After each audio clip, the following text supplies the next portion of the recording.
মধুপুর গ্রামে এক বড় পরিবার বাস করত। ওই পরিবারে দুইজন মানুষ রোজগার করত। একজন কাপড়ের ব্যবসা করত। তিনি ভোরে ভোরে কাপড় বিক্রি করার জন্য গ্রামে বেরিয়ে যেতেন।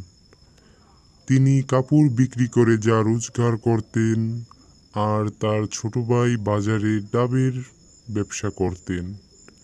এই দুই ভাইয়ের ইনকাম দিয়ে যে টাকা রোজগার হতো, তা দিয়ে তাদের পরিবার সুখে শান্তিতে কেটে যেত। একদিন তার ছোট ভাই বাজারে যাচ্ছিলেন, তখন এক বুড়িমার সাথে দেখা হয়। বুড়িমাকে কিছু না বলে তাড়িয়ে দেয়।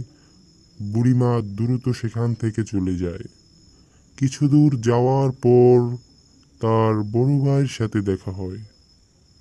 বুড়িমা কিছু কথাবার্তা বলার পর তার বড় ভাই কিছু টাকা বুড়িমাকে দিয়ে দিলেন এবং তিনি খালি হাতে বাড়ি ফিরে আসেন।